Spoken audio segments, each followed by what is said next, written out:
It's Shabbat morning in Jerusalem and Shabbat evening back in Houston, Texas. This is a very special Shabbat in space. In the 50s, when I was a little boy, instead of playing cowboys and Indians, I used to play Space Raiders with my best friend.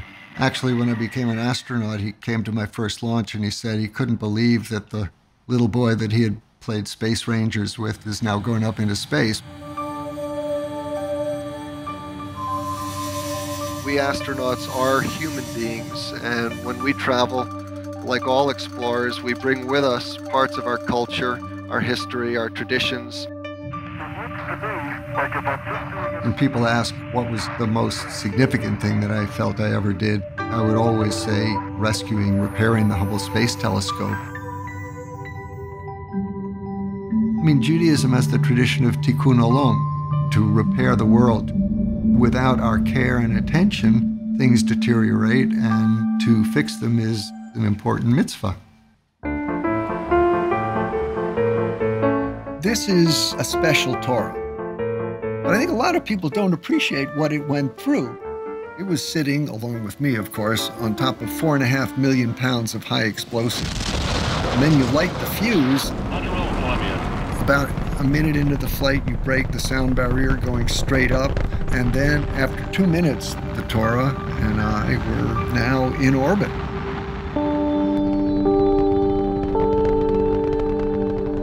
Reading the book of Exodus, the revelation of Torah at Mount Sinai, and that somehow it came down from heaven to Moses. So now we have a Torah that went back to heaven.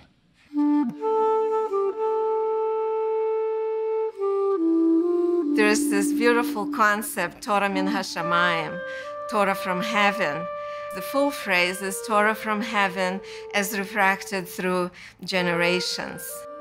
It's something that goes back thousands of years, and yet this is something that we take with us also into the future, because as it says, you teach your children to read it and your children will teach their children, and that's how we keep going into the future.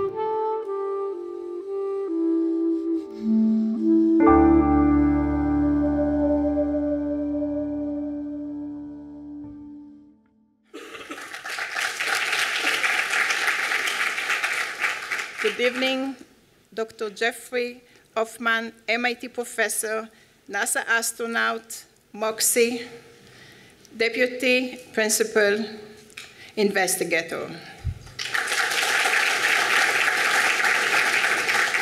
A good evening, Tel Aviv University, Rakia Mission, Professor Colin Price, Professor David Burstein, Professor Chaim Sosovsky, and Yoav Simchoni.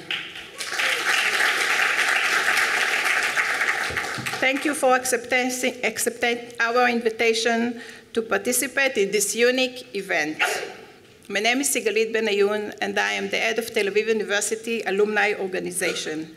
I would like to thank the Tau Alumni Organization team, and especially Ayelet Seadia, the managerial coordinator of the organization, Or Mikulinsky, and Shelly Fagin for the preparation of this event.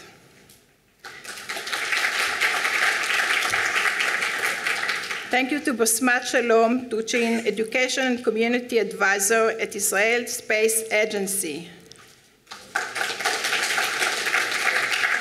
And many thanks to Melody Coleman, the Rakia Mission Flight Manager.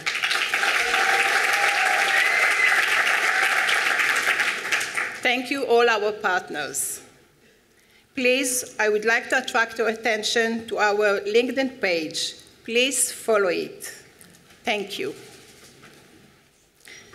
And now I would like to invite Mr. Amos Elad, the Vice President of Public Affairs, Research Development, and Alumni Affairs, Tel Aviv University. Please.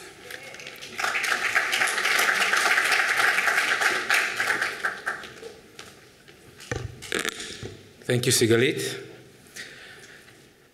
Dear friends, alumni, governors, and of course our guest of honors, Professor Jeffrey Hoffman, and of course Eytan Stibbe. We're honored you're here with us today, here in Tel Aviv University. It's an honor because you're both an inspiration to us. Maybe I didn't mention our dear professors, esteemed professors that are here as well, part of the everyday work that this amazing university is doing. I think what we're very proud of this university, and I little bit, the 5 minutes I had time with Jeff before we entered the room, it talked about the university. I think one of our greatest challenges today in the university, or maybe in Israel, is building what we call the infrastructure of education. And when the kids, if it was depending on us, the young kids that are in high school and then, of course, university, look up and look to the space, and of course, look at you guys. You're both great inspiration for all of them. And we're trying to follow this and really push the boundaries. Part of our slogan is actually looking for the unknown. This is what the university stands for, looking and always asking questions. And I think that today, especially today, and I'm not going to get into politics, but today, especially today, the ability of a university and educational system to be free, to think out of the boundaries, and really be independent is something that we have to take care of and really guard well. So I just wanted to thank every one of you, and of course our guest of honor, and our professors that are leading their amazing research, and we hope that there will be many more missions that we'll be able to fulfill in the future. Toda rabba. Thank you. Thank you very much, Mr. Elad. And now I'd like to invite Hila Yeshurun, the Horizon Space Community Manager. Please, Hila.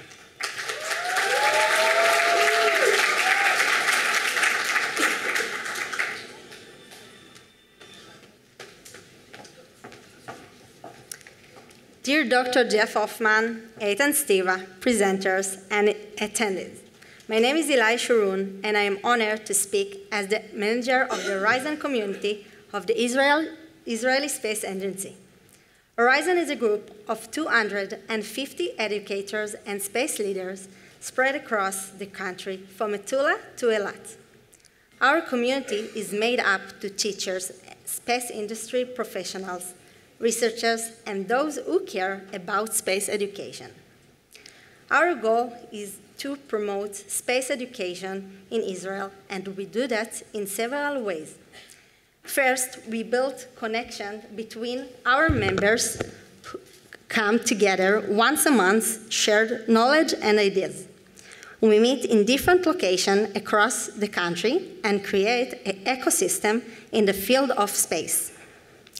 Secondly, we provide professional training to our members, such courses in remote sensing, rockets, and astronomy.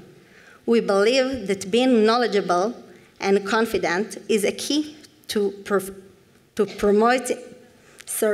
promoting space education effectively. Finally, we promote an initiative that exposed children and the public to the field of space. Some of our initiatives are local, while others have a national impact, reaching hundreds of thousands of children in Israel. If you're interested in space and want to make a difference in children's education, we invite you to enjoy our community. In May, we will open all details on the Horizon Community Facebook page and the Israeli Space Agency website. I want to take a moment to thank several women who made today's event possible, included Rachel Raz from Boston, Sigalit Ben Hayoun from the University of Tel Aviv Alumni Organization, Melody from the Rakia Mission, Cohen Barzilay, a member of the Horizon community and the moderator of the panel, Bosmat Shalom Tuchin from the Israeli Space Agency, and the front-end employee from the Ramon Foundation for helping to operate of the event. Thank you for your attention and enjoy the evening.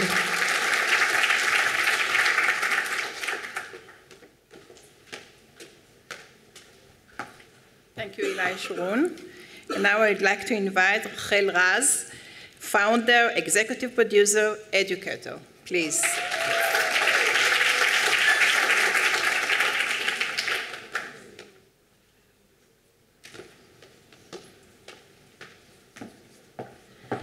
Good evening. Erev Tov לכולם בתל אביב. Sorry I lost my voice. It's a very special evening to be here today. I actually have a strong connection to Tel Aviv. This is the city where I grew up. We have my parents and family here in the crowd. In Tel Aviv University, I used to go for a Noar Shocher Mada. I used to come here for youth program when I was like 14. So it's a very special place. I'm the founder of the Space Torah project. In 2016, I met astronaut Jeff Hoffman in Boston, and I was inspired by his story. Not just as an astronaut that went into 5 space missions, fixed the Hubble telescope, and for all of the many things that he's known in the space field, but there was many things in his journey, and you can see around it, it says, we astronauts are human beings, and when we travel, like all explorers, we bring with us parts of our culture, our history, our tradition. And for me as an educator, it was very important for each one of us on our own path to think, what are we bringing with us? And another thing, for those of you that saw the film earlier, you probably noticed that there was the story about his teacher, the rabbi, the parents, the child himself has a dream. So when we all come together, we can achieve great things. Not just in space, but we can go as far as we can for every human being as a society. And now I would like to invite to the Setting New Frontiers panel, Mr. Eytan Stibbe, AX-1 astronaut, member of Tel Aviv University Board of Government.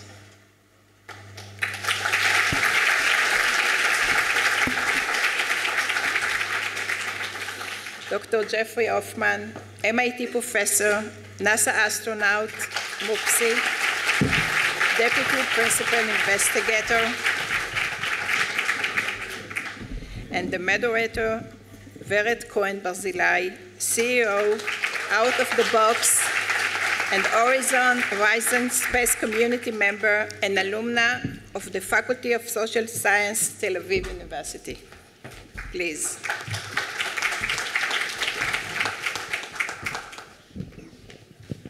So, hello.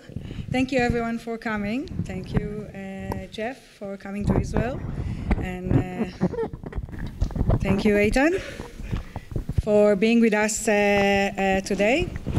I have a lot of questions, but I will start with not very typical question, first question. Because I want to start asking you, you have done many things in your life, I mean both of you. Astronaut, and you were a scientist and pilot, and really very impressive CV. So I would like to start with asking you, what do you define as your top achievement, Mr. Hoffman? And then afterwards.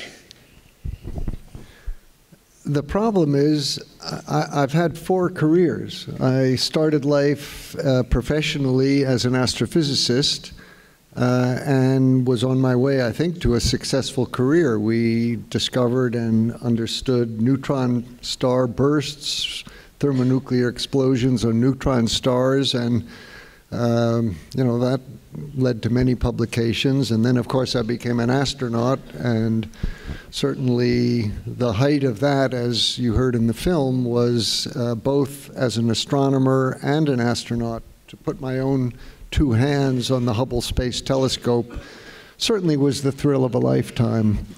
Then I was privileged that NASA appointed me as their diplomatic representative in Europe, and that forced us to the very hard situation of having to live for 4 years in Paris at government expense.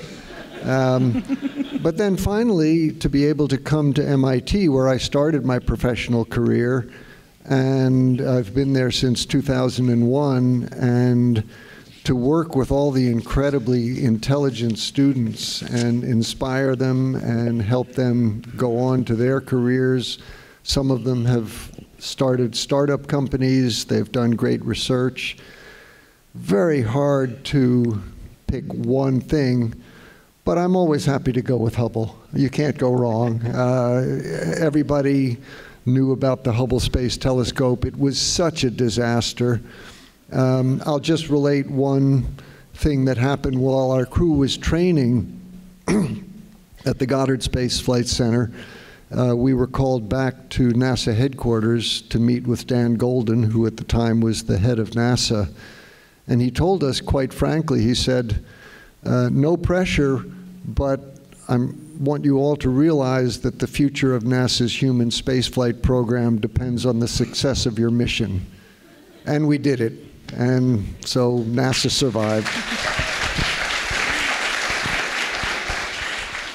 So Eytan, what is your top achievement? Well, I agree with Jeff. It's difficult to define an achievement. I think the whole journey is the achievement, to go ahead with a long journey. And as a child, to dream about flying as a Superman, I would sleep, like that. And I became a pilot. And but then again, you still have an engine, and Superman flies with no engine, right? And then I had this opportunity to go to space and experience that amazing feeling of three-dimensional freedom, and with no pressure, no gravity. But if I compare as I got old, I started crying more, like in movies, And in the space station, I cried several times. Once was watching at Earth and reading Bereshit, the first line of the Bereshit and of the Bible. And it's amazing, to see heavens, to see Earth, to see the whole creation is an amazing thing. But if I compare it to watching the birth of my child, for example, it's just as exciting. I mean, there's some echo, right? Yeah. Maybe you should close when I don't know. So there are so many things in life, and all these collect up to an amazing experience in life that is going on. And actually, at 10 minutes to launch, usually the crew thank NASA, thank SpaceX, and thank everyone who supported us reaching that moment. The commander did. But I read out a poem of Konstantin Kavafi, which is called Ithaca, and it's about the journey. That the objective is not the objective, but the journey is what provides you the essence of life. Thank you. So nowadays, when I teach students, young students, we talk about a new space age. And usually we start with first race, and then we go until the new space race. And my question to you, Jeff, we had a conversation when we prepared for this interview, and you told me that you feel that you are the second generation of astronauts, that you are not the first generation. So if you can just explain to the audience why, what is your definition to the second generation of astronauts, and how do you define yourself today? Are you still second generation? As you heard from the movie, when I was growing up, although I had dreams of how wonderful it might be to fly in space like my science fiction heroes, all the early astronauts were military pilots. I've come to have a great admiration for military pilots, but I was not one of them, so it was never a realistic career goal for me. Those were the first generation of astronauts, and it was the same thing in Russia. I mean, all of the early cosmonauts were military pilots. And it was when we had a few scientists, astronauts along the way, but they also had to be pilots.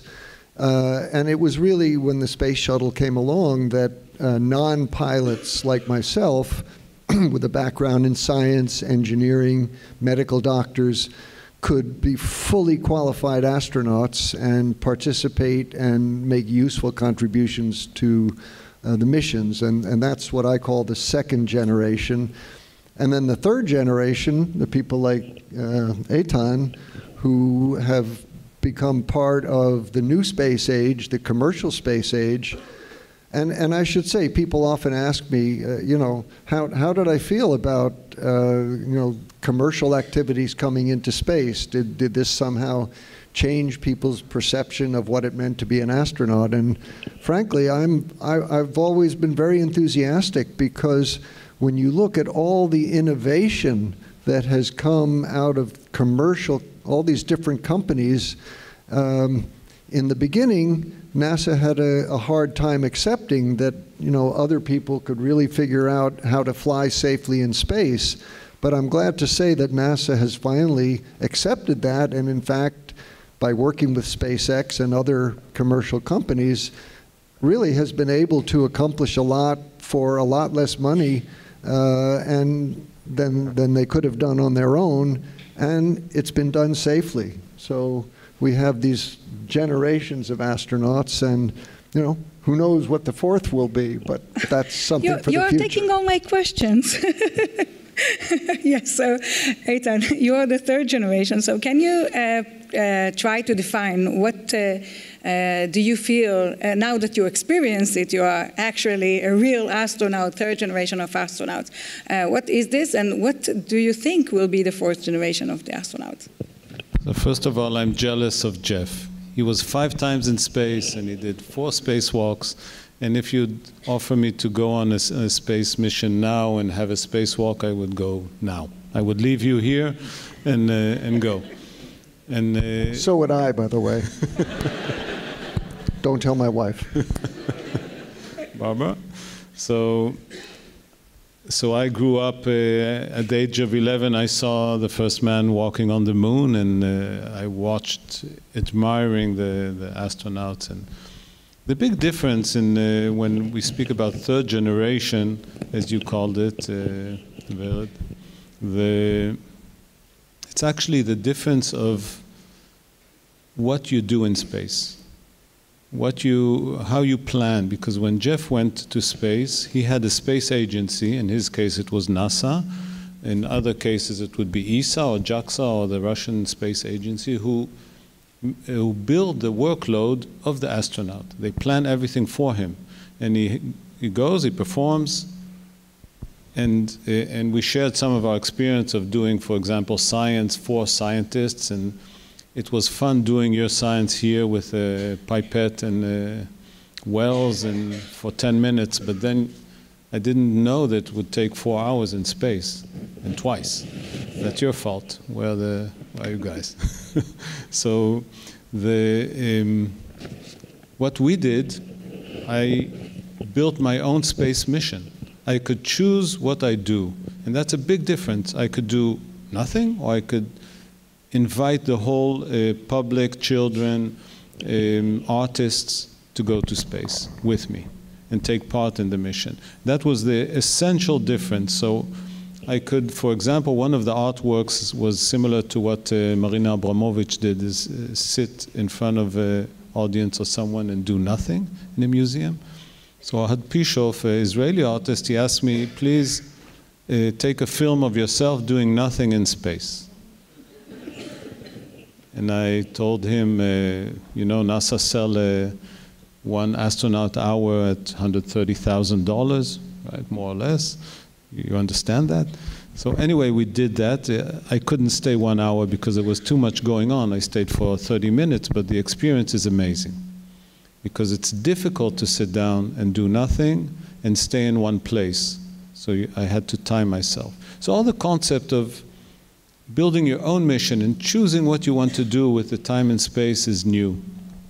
You asked me about the future, and I think we agree that I think Jeff started that, actually going as a scientist, as not as someone in the aviation sector. The future will segregate more. I mean, they'll need a cardiologist for the astronauts on the moon.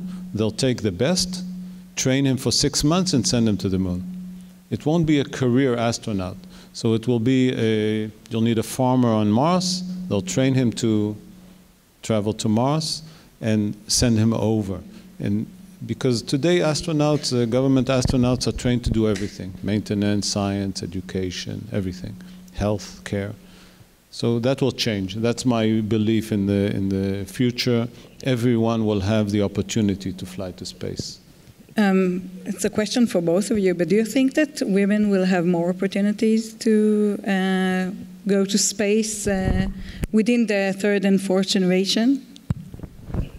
They already do. I mean, this is no longer I think, a real question. Sally Ride was in my class of astronauts. She was the first American woman to fly. Not just women in general, but when I joined the astronaut office, it was very much a pilot's organization.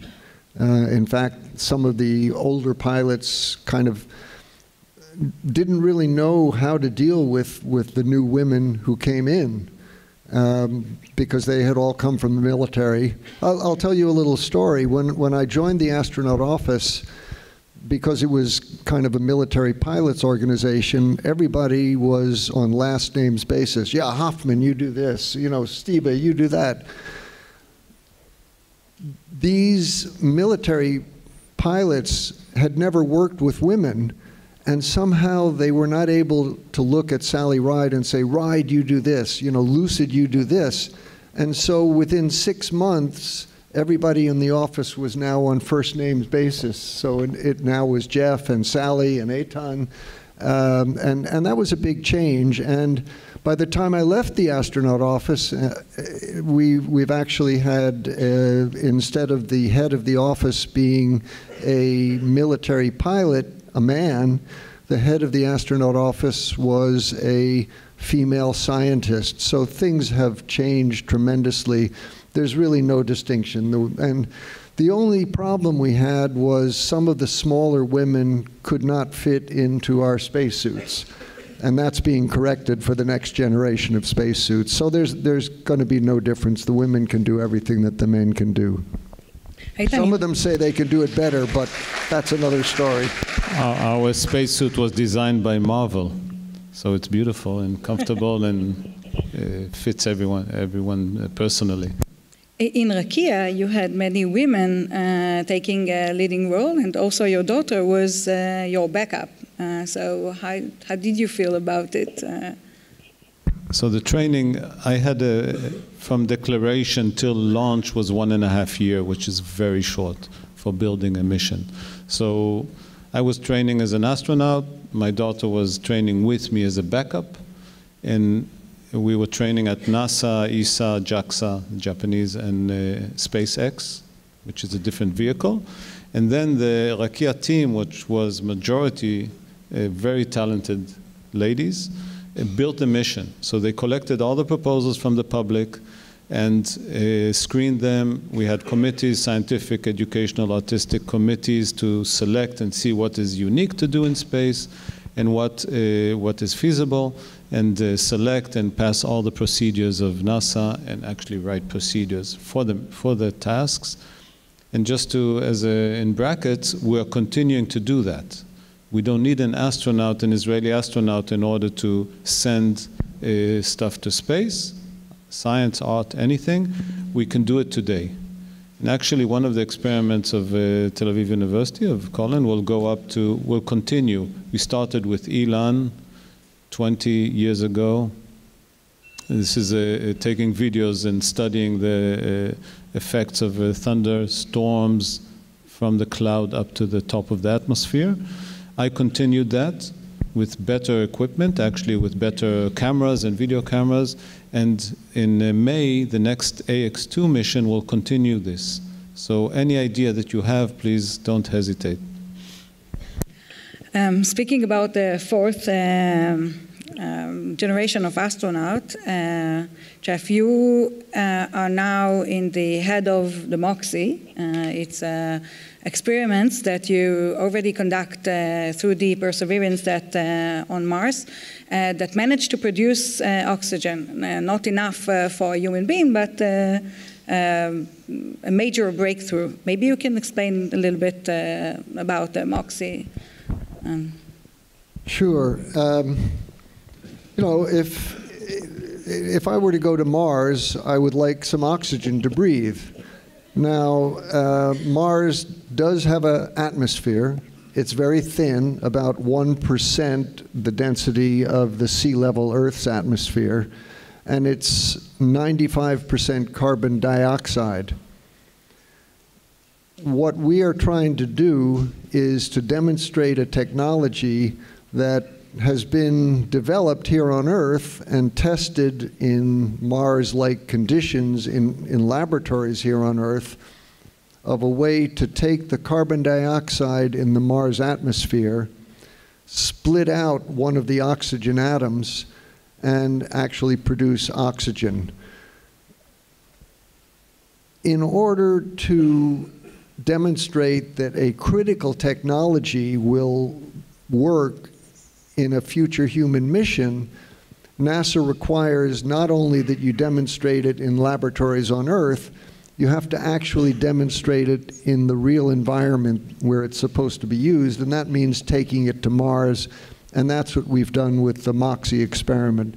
That's an acronym for Mars Oxygen ISRU experiment. ISRU is In-Situ Resource Utilization, and that means learning, essentially learning to live off the land, to use the local resources. Why is this so important?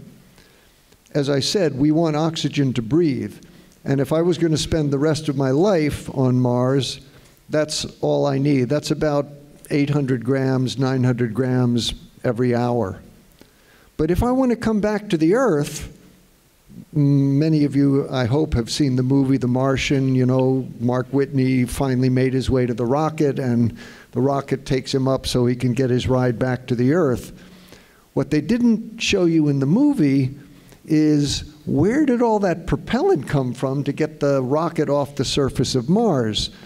A crew of 6, we can do the calculations for the size of a rocket you would need. You need about 30 tons of oxygen. You know, you have a fuel and oxygen. 30 tons, that's a lot more than I'm ever going to breathe. So that's the real critical need for oxygen on Mars, which most people just think, yeah, you need oxygen to breathe. No, we need oxygen to run the rocket that's going to take us off the surface. Now, we could bring oxygen all the way from the Earth. Here's the problem. When we want to launch anything from the surface of the Earth all the way to the surface of Mars, first we have to put it into orbit around the Earth, and then you need a big rocket, and you need propellant and rocket motors and a heat shield to get whatever you're taking all the way to Mars. In fact, to land 1 ton of anything on the surface of Mars, you have to put about 15 tons of stuff into Earth orbit. So to get 30 tons of anything to the surface of Mars, you need to put 450 tons of into Earth orbit. And just for perspective, the Saturn V rocket, which was so far, that was the biggest rocket that we had in the Apollo program, that could put about maybe 120 tons. So you're talking about 4 Saturn V launches, or with the SLS, this new rocket that NASA has, even 5 or 6.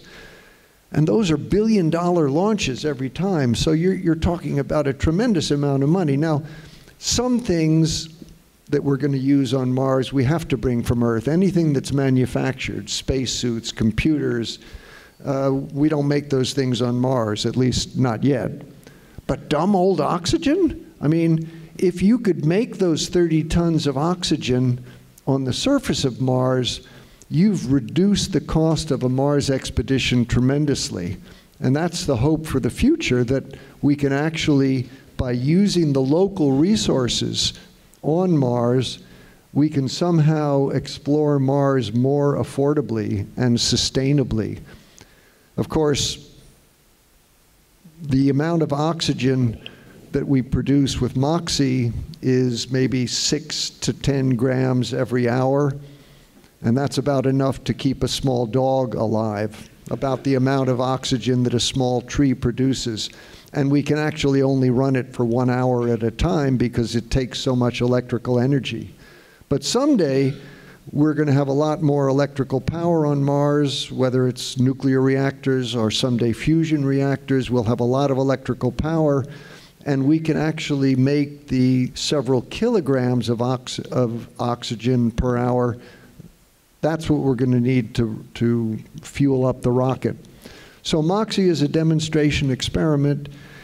For me, it's been an incredible adventure because I never expected that I would, I mean, when I was a young astronaut back in the late 1970s, early 1980s, we were all thinking, gee, it's only going to be a few years before we send people to Mars. And, well, I'm never going to get to Mars myself, but to be able to work on an experiment that someday is going to help the first generation of astronauts who do get to Mars, that's been a real privilege and very exciting.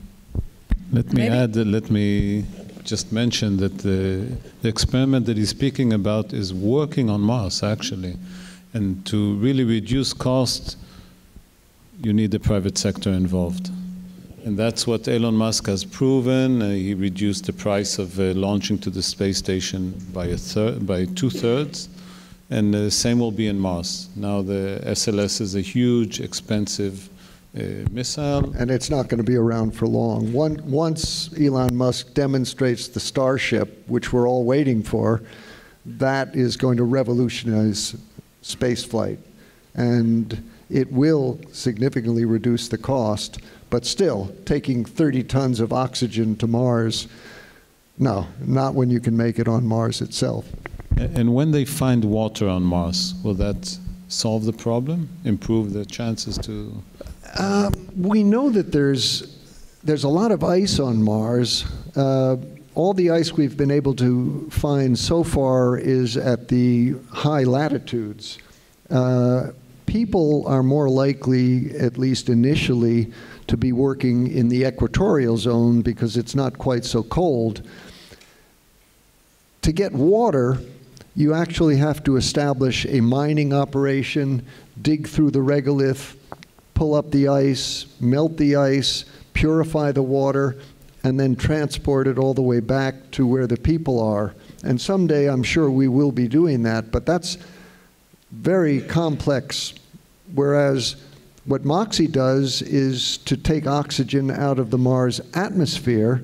And the nice thing about that is it doesn't matter where you go, there's always oxygen. And so someday we will be able to use the water. And the nice thing is if you can take water, H2O, as well as the carbon dioxide from Mars' atmosphere, you use a little bit of 19th century chemical engineering, and you can make not only oxygen, but methane, CH4.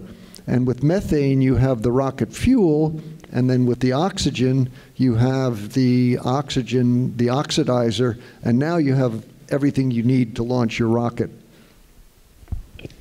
So my question about Mars is, when you are asking, for example, Elon Musk, when do you feel, when can you point the year that human will reach Mars? It's a different, maybe guessing, or at least thoughts than what the space agencies, it's NASA, thinking. So what do you think about it? And do you think that at some point, because I saw it in some of the movies, there will be a separation between the private market when they want to, reach Mars, then the government, or do you think that they will collaborate all the way and reach Mars at the end? Well, first of all, when people ask me when are we going to get to Mars, I refuse to answer because I have no idea. It depends on so many factors. It's going to be very expensive. Almost certainly it's going to have to be an international cooperation. NASA's not going to do it by itself. The private sector is going to be part of the adventure. I mean, the way I look at the relationship between the government exploration and private exploration is we have learned now what the private sector can do. But on the other hand, if it's really in the private sector, ultimately you have to make a profit if it's going to be sustainable. Maybe that will be possible on the moon. I mean, that's the first place. We need to look, are there resources on the moon that actually can be exploited for a profit? The further away you go from the Earth, the less opportunity we have, at least in our lifetimes now, to turn a profit. And that's, I think, the role of the government agencies, is to push the boundaries. And the private sector, when there's a profit to be made, will figure out how to do it. And hopefully figure out how to do it affordably, which is exactly what SpaceX is doing. They've made spaceflight much more affordable, and therefore it's a little bit easier to make a profit with whatever you do. More than that, we'll have to see, and I'm curious what your feeling is. I would like to ask you a question. It's an opportunity. You're here. I live here, so they can always ask me. But is it necessary to send humans to Mars, or you think that robots can do all the work? We have an extraordinary, I've been working with the Perseverance rover, and although MOXIE, most of the experiments on the rover are oriented towards understanding the geology of Mars, to search for possible signs of ancient life on Mars. But my goodness, the exploration goes so slowly. I mean, first of all, you have the travel time to Mars, so you cannot command a rover directly with a joystick. You have little kids can drive their cars all over and do all sorts of incredible things that go really fast. The rover on Mars is, as I say, it's an incredibly powerful machine, and we're only using it at a fraction of its capability. First of all, because we can only command it once a day when the data comes back and forth, and so you have a problem, you have to wait another day to figure out what the problem is, figure out then how to make the commands to send up to fix the problem. You can only drive a certain distance. I mean, the Perseverance rover has a lot more intelligence built in, so it can go a lot farther and faster than our previous rovers. But still, I think about 200 meters in a day is I mean, that's the world record, okay, or the Mars record, but that's compared to what you could do with if you actually had human beings. Oh, and the other problem is, we have to operate it so conservatively, because if the rover gets stuck in the sand, there's nobody to push it out. If something breaks, there's nobody to fix it. And also, think about this. If you're a scientist and you develop a new instrument that you would like to send to Mars and put on a rover, you have to wait 10 years until NASA is ready to send the next rover to Mars. Wouldn't it be great if we had astronauts on Mars who, first of all, could operate the rover in real time, so you could go much faster. You can take much more risks with the rover, because if it does get stuck, you can go and push it out. And if something breaks, you can fix it. And if somebody sends a new experiment, you can actually take out one of the old instruments and put in the new instruments, which is exactly what we have been doing with the Hubble Space Telescope, which is why the Hubble Telescope has been the most productive scientific mission that NASA ever had, because we've had 5 servicing missions to Hubble. Every time we take out the older instruments, we replace them with newer, more powerful instruments, so that Hubble now has almost 1,000 times the sensitivity that it did when it was first launched. I'd love to see when we can finally do that on Mars with our rovers, because and the same thing with you've seen the pictures of this incredible helicopter which can fly around, but again, it's so limited because there's nobody with a joystick flying the helicopter. You have to program everything in advance, and it's done extraordinary things. But what we could do if we were there in real time to operate it, by an orders of magnitude, we would be able to increase our exploration. And finally, we think, if there's any possibility that there's life on Mars, or there may be at low latitudes water beneath the surface, we're going to have to drill, and we're going to have to drill deep. Now, the Europeans have created their ExoMars experiment, which, with great difficulty, once they finally launch it and get it to Mars, will be able to drill about 2 meters. You want to go down hundreds of meters, maybe there's water deposits down there, you're going to need roughnecks, oil rigs, astronauts in spacesuits, but basically oil, like the people who work on the oil rigs. And so to put people on Mars is going to increase our exploration capability by orders of magnitude. I love robots in space. Never mind Mars, there's always going to be places where people can't go. And that's where we send our robots, and that's what we're doing on Mars now. But to places that people can go, the future, as I see it, is to have humans and robots operating together, and then you have a synergy so that we'll be able to do much more than either humans or robots can do on their own. So that's my vision for the future. I remember, Eytan, when you were at the ISS, you and your teammate talked about your wish to go back to space, and I think you mentioned the moon. So is it still something that you consider, not including families, of course, and also we know that there is new SpaceX missions, civilian mission, that are now preparing to do an EVA. So we know that the future of the space commercial flights are very, very progressive. So what do you think about it? So sure, who wouldn't want to go to the moon? I think it's a dream still. If there's an opportunity, I would go. There's a lot to do together, and it must work, like Jeff said, as a corporation because of the costs and because of the talents, the sharing of the talents. So you need a community. We were 11 astronauts on the space station. Most first-timers. There were only 2 or 3 that were more than once. And the assistance is necessary.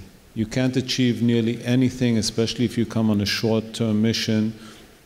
The first days you suffer from a headache and you bump into things, and you're very like a child walking there, flying there. So the assistance is amazing. And the cooperation with the Russians, with the Europeans, Americans, Canadians, everyone who was there was incredible. And that's the power of working together, especially when for example, we watched a movie on Saturday night. It's a movie night. So all 11 of us came together and we watched a Russian-chosen movie which is called Salyut 7. That's about a space station, a Russian space station falling apart. The 11 of us. Which strikes me as a very strange movie to want to watch in space, but that's another story. In Russian. and you have to concentrate and read the subtitles.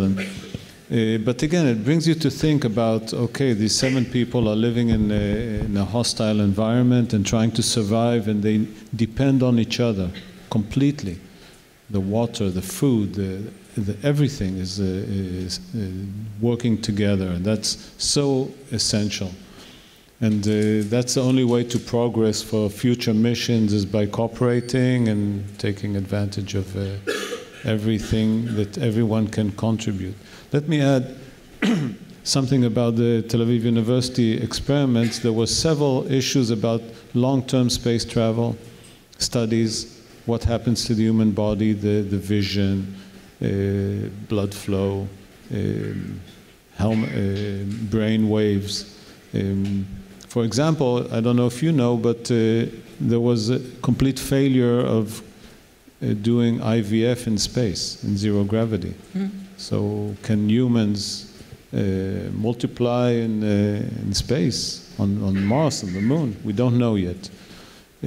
So that's interesting. Second thing I took was radiation protection, because on long missions to Mars, like 8 months, just one way, with no protection against radiation, you need some protection. So Israeli venture created a vest that protected against radiation, and it was actually sent on the Artemis mission to the moon, the same vest. And hopefully that will be one of the protections for space. So first of all, remind me next time when I'll reach the ISS not to give the Russian the opportunity to pick the film. But my question is, there was another thing that you've done in space, which was Zikaron BaSalon, a memory in space, in the living room in space. So what is your special connection to it, and why? How did you feel? Did you have some special insight about, while being there and doing the Zikaron BaSalon for the memory? Zikaron BaSalon is all about not only memory of the Holocaust and of us being hit heavily and during the Holocaust, but it's about loving each other and looking at appreciating the difference between people and the advantage of the difference, and not hating each other because of the difference. And that's the main thing that we, as Jews, should remember and collect and insist that our state will be hopefully example of open for everyone, not only for Jewish people.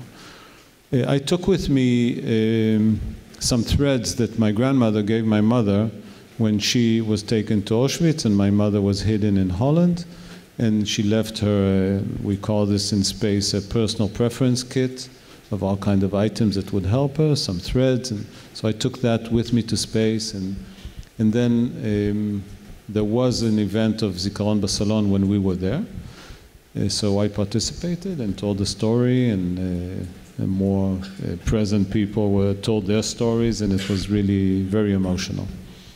And it wasn't just that, because you had people in Israel that were very special to you, the sons of Ilan Ramon, participating in Zikaron BaSalon. And I wanted to ask you, when you thought about the idea of traveling to space, how much Ilan was part of this, part of this idea, the fact that he was also your commander in the army? So we met in the Air Force, that's true. We became friends, and I was lucky to visit him in Houston during his training, and even go and watch the launch 20 years ago. And we were very close to the family, and we still are very close to the family. And after passing the news to my family, to my wife and kids, about my crazy idea of going to space, I said that the Ramon family have a veto right. I mean, if the kids say don't go, then I wouldn't go. So we called them and broke the news to them, and they just gave me a big hug and said, yeah, you must go. Change the narrative of Israel about human spaceflight. can be a happy end. You told me it's not just a happy end. You said that you want a happy end also for Israel, that the Israeli generations, the new generation, will not think about space as something that is only dangerous and people are not coming back, but will also have some positive experience from it. So it is dangerous. Right? If somebody is getting ready to go into space and does not realize that it can be dangerous, they shouldn't be going. So you sit on the top of the rocket and there's 500 tons of fuel. In the shuttle it was more. For us, we had 2,000 tons. 2,000 tons, 4 times more. And everyone escapes, like 5 kilometers away. You're sitting there. You left 4 guys. You were 7 guys, and just within Omega, right, to escape the tower in case of fire or anything. So it's a dangerous event, and you keep it. You know about it. You're aware of it, of the risks of living in the space and coming back, which is also very risky. So you're aware of it. It's part of the risk of exploration, of the answering questions, answering the curiosity of mankind, learning about reaching the extreme, over the borders, and like explorers in the deep ocean or in Antarctica. With no risk, there is no exploration. All exploration requires a risk. Well, when NASA motto is failure is not an option. So how is it, how do you feel about it, going over there knowing that failure is not an option? Is it a burden on astronauts? That came back from the Apollo 13 movie when, somehow in a situation which really was a fatal accident, the incredible work of mission control managed to get the astronauts back alive. And so you hear the expression, failure is not an option. And that's what people at NASA have worked on all the time. Things changed with SpaceX and the private world. Elon Musk in SpaceX had the resources where he was able to, in developing new technologies, to land a rocket vertically. When you look at some of the earlier movies, a lot of those rockets crashed and were destroyed because of the situation of NASA as a government agency. If NASA crashes a rocket, the head of NASA gets called to the halls of the U.S. Congress and has to explain, this rocket cost, so many hundreds of millions of dollars of taxpayers' money, and you've crashed it, and, we're going to cut your budget next year. Private industry, assuming that they have the resources to be able to do that, sort of the joke that we tell is at NASA, failure is not an option. At SpaceX, failure is how we learn. And it really has been an extraordinary, and luckily then, NASA has been able to take advantage of what SpaceX did, and the next rocket that is going to take the NASA astronauts to the surface of the moon is going to be the SpaceX Starship. Hopefully it's not going to crash, because once you put people on the spaceship, then no matter whether it's private or public, failure truly is not an option. Safety is the absolute most important thing when you're dealing with human life. So I was lucky to train at NASA and in SpaceX and see the different culture of the private sector and the public sector.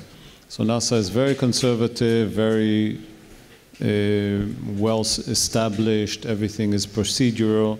SpaceX, if you don't have a tattoo and a skateboard, you don't get a job there. No. It's very different. It's a paperless industry. It's really exciting.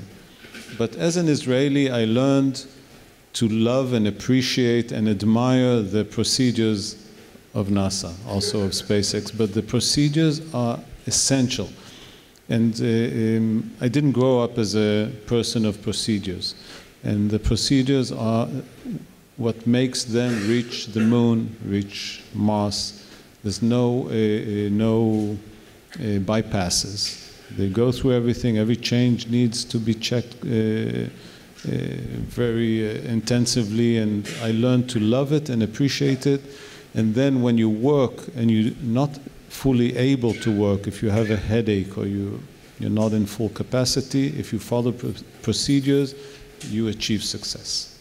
So that's a lesson I learned in this 1 year in the US. Even though we stretch the boundaries of procedures, when you took 34 experiments and shocked everyone with you. Oh, that was all approved and... Yeah, I know. Nothing, but no I never surprises. imagined that the astronauts would like to be so occupied with so many.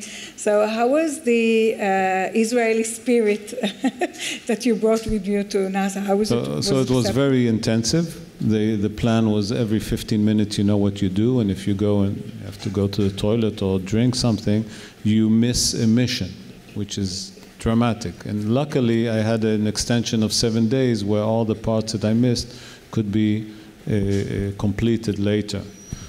That's the way the things work, and luckily, we succeeded to do everything and even more.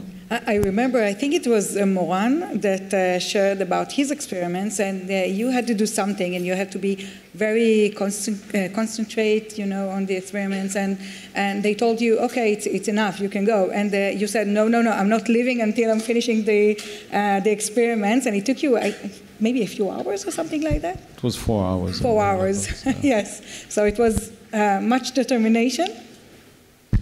Yes, that's needed to satisfy your researchers. They have demands. But let me tell you about something else. I took with me a passport. Now, a passport, everything you take is pre-packed, like 2-3 weeks. I couldn't give my passport to be taken and packed, and what if there are delays? I want to go to Israel. My mother was so healthy. So actually, I took it and put it in my spacesuit pocket at the last moment. And that is something that was not exactly known. And then, but in the package that was pre-sent, my crew, Melody, she made a stamp of the space station, so I took up a stamp and left it there. So anyone who arrives to the space station, I recommend to take the passport and stamp it there. Speaking about items to take, so Jeff, you took some of Israeli Jewish symbols, like the dreidel that I read in Wikipedia, by the way. It's written over there that you played with it for an hour. So I think that's... Well, not quite an hour, but... This is what I want. It was fun. That was the... After we had finished all our work, we got about a half day of free time, which is incredibly valuable. As Eytan says, your time is very heavily scheduled, and so, of course, during that time we had to clean up and get ready for coming home the next day, but still it gave us a little bit of free time, and that's when I was able to spin the dreidel. And frankly, we referred to this in the film, but just to explain, back in Apollo 8, when the astronauts first flew around the moon, they actually read out loud the beginning of, and God created the heaven and earth, and some people complained that, this was the government supporting religion, and that's not something that the Constitution allows. So I didn't want to get involved in that, and so I was just spinning the dreidel, and I wasn't going to say anything about it. But the Capcom, that's the capsule communicator, saw what I was doing, and it was she who called up and said, Jeff, all of America would like to know what that is and what you're doing. And so at that point I said, well, all right, they asked for it, so it's okay for me to tell. And that's when I explained the holiday of Hanukkah, and it turned out that it was picked up by a television network, and now you can look at it on the internet. Just look up dreidel in space, and there we are. So. And it wasn't just the dreidel, it was the Torah and the mezuzah and many others. Yeah, I mean, from the very beginning, on every flight, I took at least one, usually several mezuzot. Now, things work a little different in space. You cannot nail it to the door of the shuttle, okay? I mean, that's doesn't really work. So everything uses Velcro.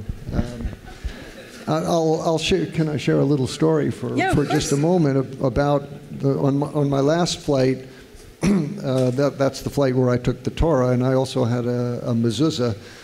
On that flight, there were 7 of us, and it was a 24-hour flight, so 2 shifts. So half the crew was asleep and half the crew was working, and so in order for the crew that's sleeping to have quiet and darkness, they have actual sleep compartments. So about the size of a coffin, okay, but you get in there and you float and you close the door. So I put a little bit of Velcro, and when I went into the sleep compartment, I would put up the mezuzah, and then when I got up in the morning, because I didn't feel that I wanted to impose this on whoever was going to share the compartment, because different people used it different nights, so I would take it out and put it in my pocket. So apparently one morning when I got up, we must have had a lot of work to do, because I forgot. I must have left the mezuzah there. So when the other shift got up, we were together for about an hour, and the astronaut who had been using my sleep compartment floated over to me and said, "Jeff, that was such a nice thing that you did to have the mezuzah in the sleep compartment." And I said, "Oh my God, it's Scott Horowitz, another Jewish astronaut." So after that, we left the mezuzah in the sleep compartment, and he appreciated it too. And now in Wikipedia, it's written that you shared the mezuzah with another Jewish astronaut. So now I understand how it got there. But the question is, taking all those symbols, you did it for yourself. You never thought that it was something, for the history of the Jewish people. But nevertheless, after Rachel did her film Torah, Space Torah, you came to here in Israel, and you, of course, screening the film, and even contribute some of the items to the National Library. So do you feel differently about the things that you took, or? We referred to this in the movie. I started, when it became known that I had taken Jewish ceremonial objects, the dreidel and the mezuzot, and I also took the atarot for my son's talisim and so on. And I started to get letters from people around the country telling me that they thought that this was very moving for them, and that reminded me that this was something that was not just personal for me. It was something that Jewish people all over the world saw, that a Jewish heritage can actually travel with us to wherever people go. I mean, look, Judaism has always been a traveling religion. We take a few things with us. The Jews traveled all over the Silk Road, and every 7 days they could stop for Shabbat, and you have a Torah, a few other objects, and it really is symbolic of this, that we take, as I said, we take our culture with us, and the fact that other people saw what I was doing, and that it meant something deeply significant to them and was moving to them. And I realized that this was not just a personal thing for me, that it had a meaning for Jewish people all over the world, which actually gave it a whole new dimension. And I've been, proud to have been able to do this, and I think you felt the same way.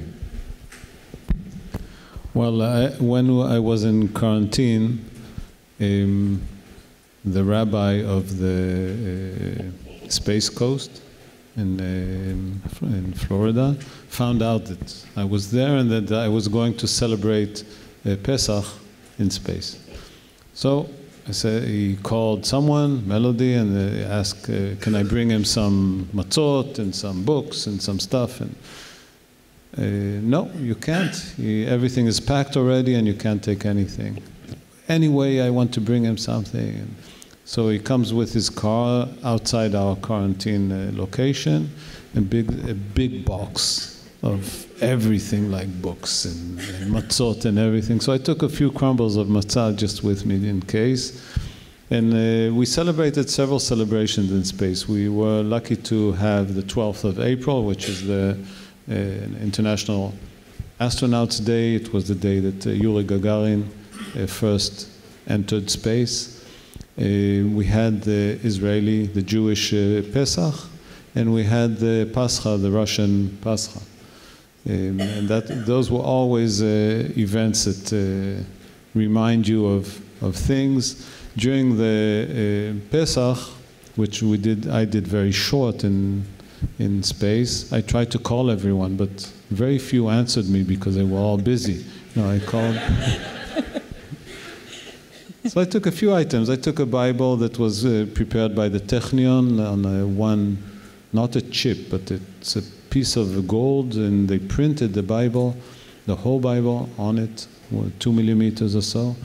I took a Kiddush glass cup with me, although you don't need a cup for liquid in space.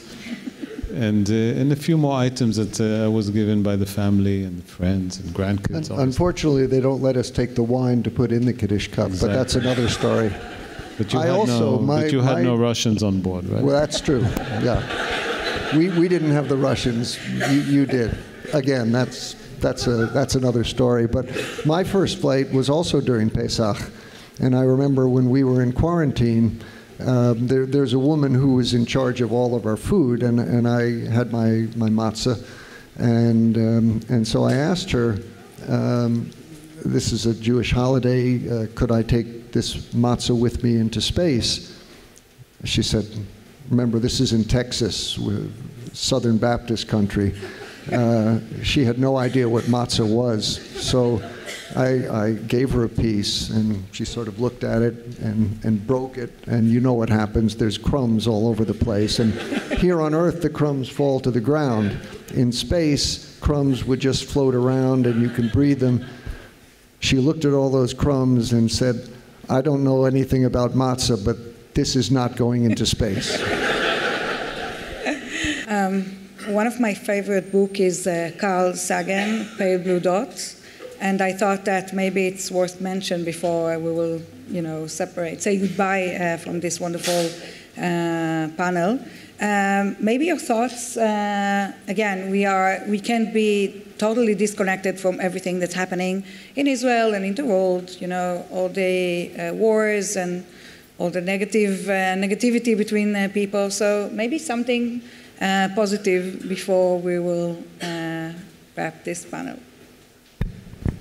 So in order to really pass the experience to you and to mankind in general, we have to send philosophers, we have to send artists, poets, because they have the capability to express the experience best of all to all of us. And I feel a bit limited of my capacity of transferring this amazing experience to you. So I would appreciate the next astronauts from Israel to be a poet, for example. Lady poet. So I'm glad you mentioned poetry and art. And maybe I'll finish then with an answer to a question that many people ask, and that's, has being in space changed you at all? I'm sure you get asked the same question. And the best way to answer, I think, I took with me into space a poem which was given to me by my brother, It was originally written by a French surrealistic poet, René Daumal, and it was about mountain climbing from his book, Mount Analogue, Le Mont Analogue, about a virtual climb of a mountain. But it was in French, but translated in English, it's roughly like this, and I think it's the best way to express what happens after a space flight, but not just a space flight, any sort of transcendental experience. You look at a great work of art, you hear an incredible piece of music, and what is the lasting effect? And so it goes like this. You cannot stay on the summit forever. You have to come down again. So why bother in the first place? Just this. What's above knows what is below, but what is below does not know what is above. You climb and you see. You have to descend and then you see no more. But you have seen.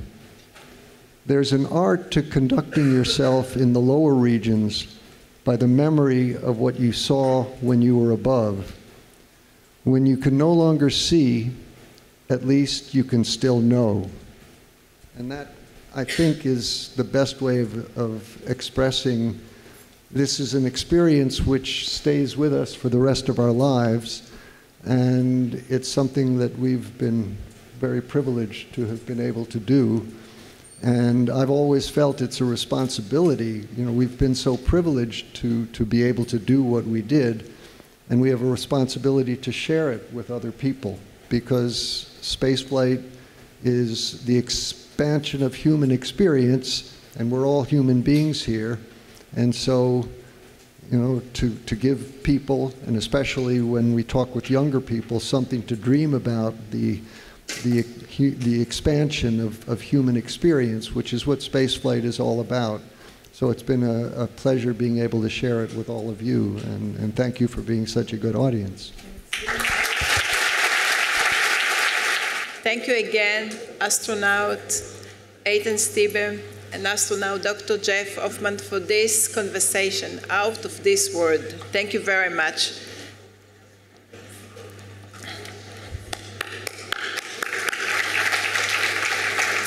The Rakia mission to the International Space Station was also realized by the work of our researchers. Please enjoy the TED Talks with leading researchers from Tel Aviv University that reached the stars. I would like to invite Professor Colin Price, ILAN-ES experiment, the George Goldenberg Chair of Planetary Physics at the Porter School of the Environment and Earth Science, and head of Town Climate Crisis Initiative. Please.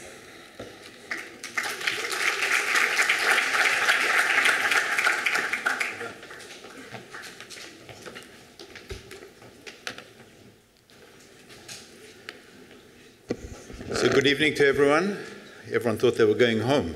No, we still have some surprises for you. So my name's Colin Price, and together with my colleague Yoav Yair from the Reichman University, we've been studying lightning and what we call sprites and elves for the last 30 years. And what you see in this image here is what we call a sprite. It doesn't look like anything, although this is a real image in real color, so they are red. It's something which appears in our atmosphere, and the surprising thing is we only discovered them about 30 years ago.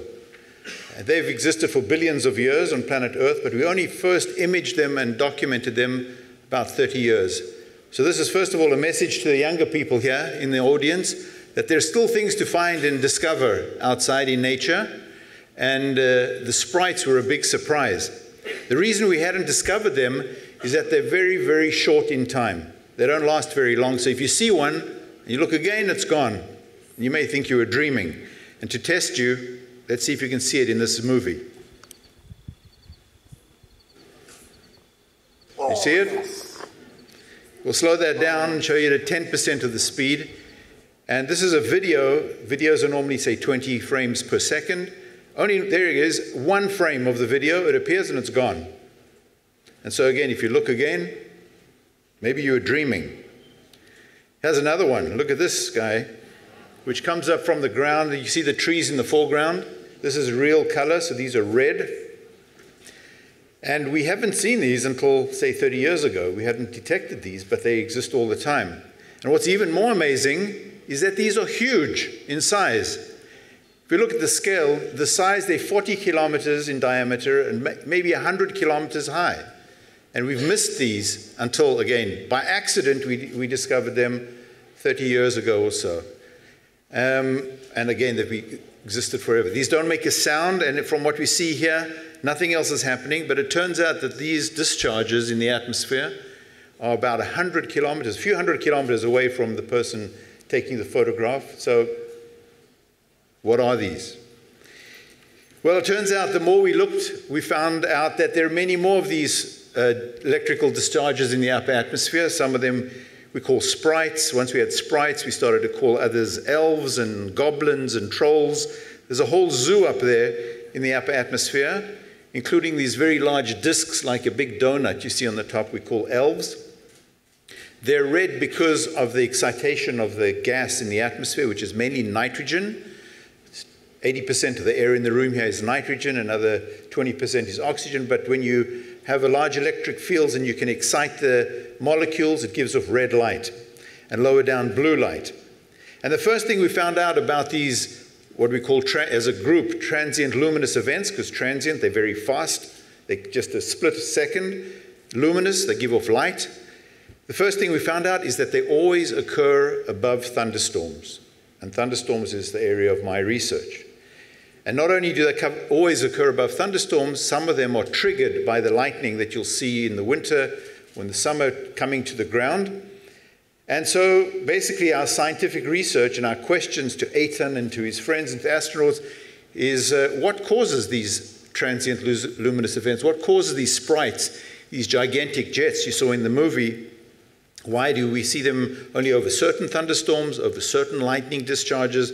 They're actually quite rare. They're much less frequent than regular lightning, but they don't look like lightning. And so, as usual with research, there are more questions than answers the more we delve into this, but we know that they're always above thunderstorms. Well, this story, as we've heard from Eytan, started more than 20 years ago with Ilan Ramon.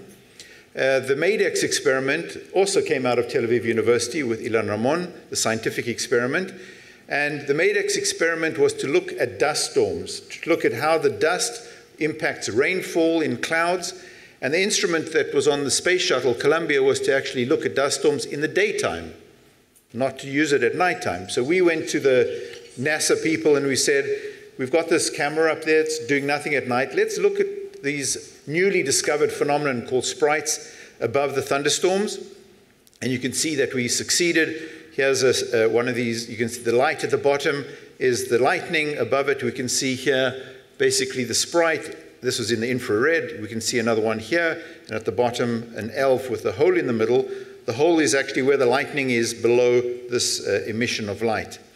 But as you can see, the quality of these pictures are not that great.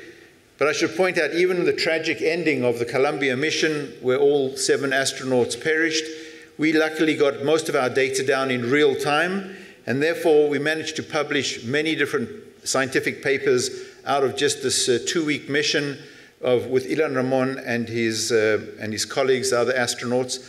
So we got a lot of science coming out of this mission based on the sprites 20 years ago. Well, if we go fast forward 20 years, we had another opportunity with Eytan to go up to the ISS. So first of all, with every project, you have to find a name, and we wanted to connect it with Ilan. So ILAN-ES for Ilan Eytan Stibbe. But then when you go to NASA with a name, they want to know, well, what does this mean, this name? And NASA loves acronyms, so we had to find something which will fit that. So imaging of lightning and nocturnal emissions from space. That was the name of the project.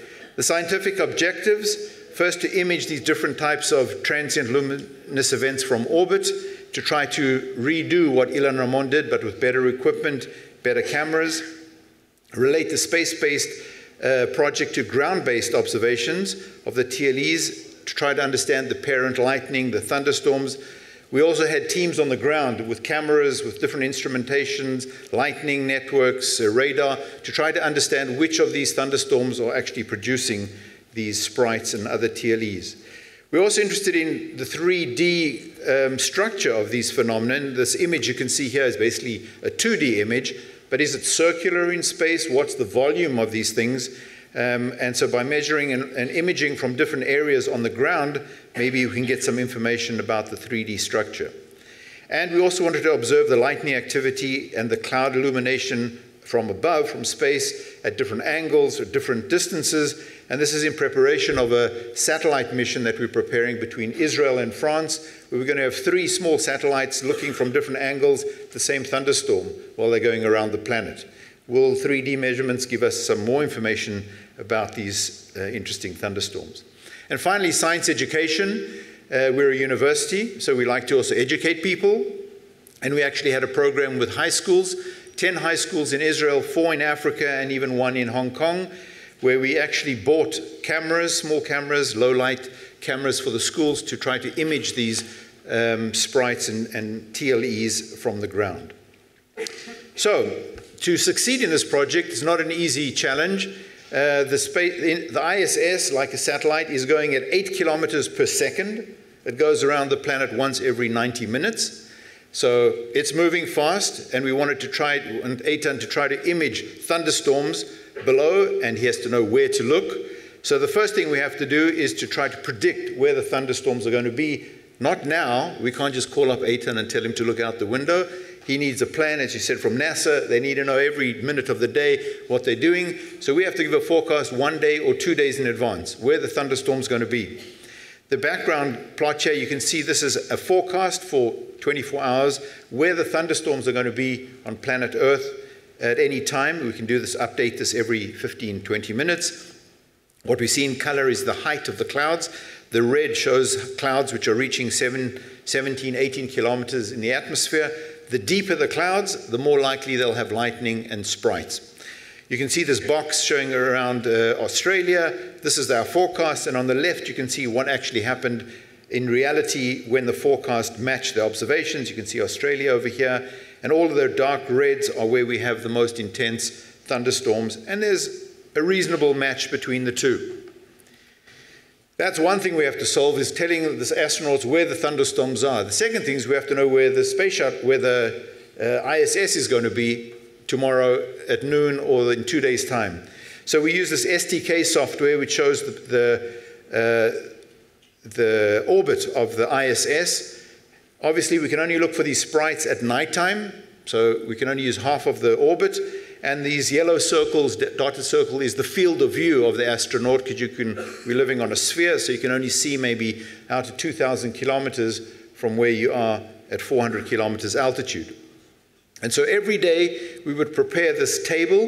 This is for the 23rd of April last year, showing the orbit number, the location where the ISS will be, the central reference point, the start time, when you're going to be going into this window of opportunity, the start point, the closest time, etc. And to give a little extra information, where are you going to look?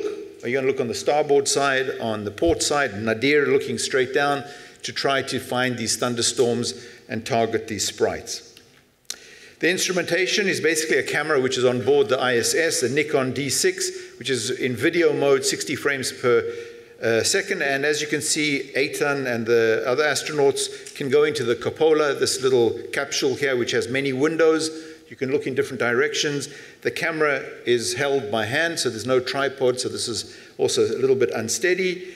And the problem we found is that the camera doesn't have a timestamp, so if we want to compare with ground measurements, we have to do a little bit of detective work now, but I think we've solved this problem. So the results, we basically gave a list of 84 targets to look for thunderstorms. Only 22 of those were actually imaged. We managed to download about 155 minutes of video, and within that 155 minutes, we found 46 events so far. 10 sprites, 1 sprite halo, 10 elves, 2 blues, which I won't go into explain what they mean, but our forecast ability shows above 80% accuracy in forecasting a day in advance where the thunderstorms are. So 80% of the time where we said there was going to be a thunderstorm, there was a thunderstorm. Sometimes the astronauts didn't have time to actually look out the window, and sometimes there were lightning storms but no sprites. This is what it looks like from above. You can see the flashing of the light in the storm, different to what you see here in Israel or on the ground where you actually see the lightning bolt come to the ground. Here you see basically the diffuse light inside the thunderstorms, the flashing like popcorn of lightning in the storms, and now I think it's a sunrise, which kind of shows you why we can't really look for these in the day. And to see some results, so this is one of the best sprites we got, or Eytan got, thanks to Eytan. You can see the thunderstorm and the white light here from the lightning itself, and you can then see the red sprite up between 50 to 100 kilometers above the surface, above the thunderstorm. Here we have, I think, the first ELV ever taken from space in color. We saw the black and white ones from before, but you can see it's also red. This huge arc of light, this excitation, which is maybe 300, 400 kilometers in diameter, and the small lightning here in the thunderstorm below. Another phenomenon, the halos, which are much smaller than ELVs, again above this lightning, small red patch of light. And we have more observations, but basically we had a great success. We had a short window of observations, but by forecasting correctly, telling Eytan which window to look out, when to go, we managed to get 40 plus events. And so we succeeded in imaging again. Now we're analyzing the data and trying to compare it with meteorological data about the storms, about the lightning, to try to cross-compare and to better understand what is so special about these storms that produced these transient luminous events in the upper atmosphere. I mentioned we also had an educational program, 10 schools in Israel, 5 in Africa, 1 in Hong Kong, in fact. This was the idea that, first of all, education, teach the kids about meteorology, about weather, about thunderstorms, lightning, sprites, but also to give them cameras that they can actually put on their schools and face towards the sky when there are thunderstorms so they can actually collect data. And this was less successful, but we want to continue this, the educational program, in the future. So to end, basically we have closure. We started with Ilan Ramon 20 years ago, and we can see this ELV, which Ilan photographed with a black and white camera in 2003, exactly 20 years ago, and Eytan photographed now with a color camera. You can see a similar ELV with also the hole in the middle representing the location of the lightning in the storm below. And because of the excitement about the results, actually, and Eytan mentioned it, we're going to be going up again, not with Eytan, but with the same mission in May this year on Axiom 2 mission with different astronauts who will also be imaging again these sprites and elves and pixies and goblins from up above, and give us more data to study this and to collect more statistics so we can study this better in the future. Thank you.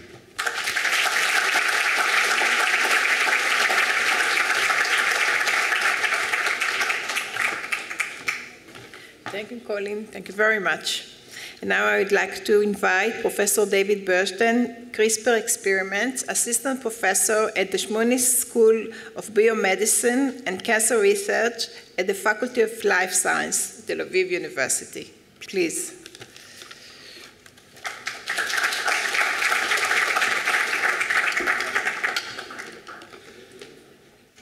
Okay, thank you, Sigalit, for the introduction, and I'm humbled to be here after Jeff, Eytan, and Collins. I'm from David Burstein from Tel Aviv University, and I'm going to tell you about our CRISPR experiment. And I'll start with the end. What do we want to achieve? And what we hope to achieve in our experiment is to be able to produce accurate genetic diagnostic kit that can be, as I said, accurate, easy to use, and ultra portable. So you can think about these antigen kits that, unfortunately, I'm sure every one of you used at home at some point, but being accurate as real-time PCR that obviously require specialized personnel to work on and also special equipment. And the idea is that we want to be able to identify a human pathogen, antibiotic-resistant gene, and in the future maybe plant viruses, where basically, we want to make the astronauts as safe as possible and monitor their health. So now that I told you what we want to achieve, I want to tell you a bit about CRISPR-Cas. So I'll have to start with a bit of biology. So one quick slide about biology for those of you who don't remember high school biology. So the major central dogma of biology is that DNA replicates itself, turning to RNA and to proteins. So DNA is a double-stranded molecule. I'm sure you all seen it, heard about it, and it's like the blueprint of the cell. Each one of our cells have the blueprint to create everything in that cell. I'm sure we're all there.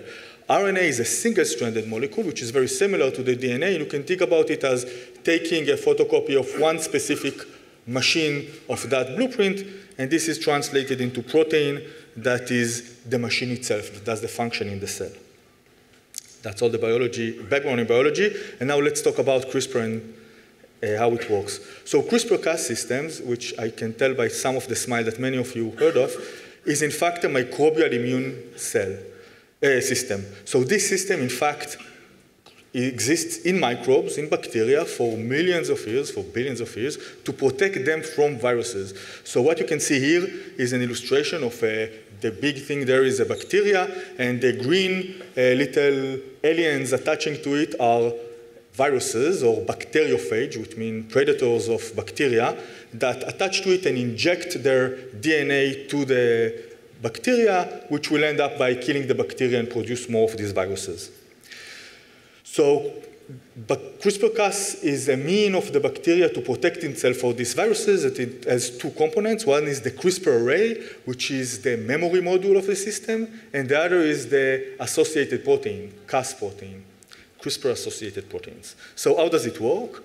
When the bacteria is infected by a phage, it injects its DNA, that's like the orange ribbon there, and protein of this system can take a small part of that DNA and incorporate it into the CRISPR array. So now it has memory of that phage. So it knows this virus has infected me, and that way it has a memory of previous infection.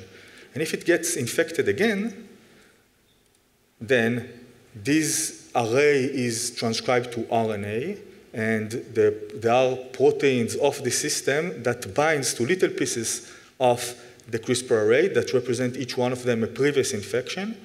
And this complex of RNA and protein sweeps through the genome that got inserted into bacteria, and if it recognizes a match, then it will become activate and break the bacteria, break the genome of the phage. So what we have here is a microbial immune system, but it quickly became a programmable genome editing and manipulation tool, because we have here a protein that, based on a short RNA that is very easy for us to produce, can get virtually anywhere in the genome. And it can cut it, which can be the beginning of change, or manipulate it in several different ways. And in fact, this system is so important that 2 years ago, two amazing scientists, Emmanuel Charpentier and Jennifer Doudna, received the Chemical Nobel Prize for it. And I had the opportunity to be part of a Doudna lab in my postdoc. And when I was there, a brilliant PhD student called Janice Chan made this discovery that is in the basis of what the experiment we sent to space. So I said that when this complex recognizes a double-strand DNA, it activates and cuts the double-strand DNA. But she asked herself, what happens if we do the same for single-stranded DNA? Some of the viruses have single-strand DNA, and the cell also has itself, in some cases, single-stranded DNA. And what happens is surprising. So it recognizes the target, it becomes activated, it cuts the single-strand DNA, so far so good. But then it also dices all the single-strand DNA, just cut any single-strand DNA it has in its region. And Jenny said, wait, we have a system that can identify a specific target of DNA, and now it will cut any single-strand DNA. Let's try to turn it into a diagnostic tool. She did it by taking, you see here, a fluorophore, which is a molecule that fluoresces, and a quencher, that is a molecule that inhibits the fluorescence of the fluorophore when they're close by. And they are linked with a short single-strand DNA molecule. So when it becomes activate, we have light. And if enough of these molecules, we have a lot of light. And this allows us to detect very specific region of the DNA, and this was also FDA approved in order to identify the SARS-CoV-2 a few years ago. So our idea was to take this amazing technology that is very accurate, very easy to use, and check whether it can be used for astronauts in long space missions. And when I say we, this is our team. It's a collaborative team of Tel Aviv University and Volcani Institute of soon-to-be Dr. Dan Alon, Dr. Karen Mittelman, and Dr. Gur Pines. And what we did is not one experiment, and it's not we, it's Eytan. Almost 100 experiments in 2 of those. Doesn't bring up bad memories. But what you have here is 96 wells. These are tiny wells that have minuscule amount of liquid that need to be carefully transferred from one well to the other, because we wanted to test various different aspects of the system and have repetition, because we don't know when there'll be another astronaut kind enough to take our experiment to the International Space Station. And that required a lot of practicing. And I can tell you from first experience, this is really something that is hard to do if you don't have experience with that. Even if you are in familiar environment with 1G holding you down to the ground, I can only imagine how hard it is to do with zero gravity in an unfamiliar environment. I have to say, seeing it from the ground was truly inspiring, seeing Eytan stay all patient and cool and just doing this experiment which took several hours in 2 sessions. And the results, well, the results were amazing.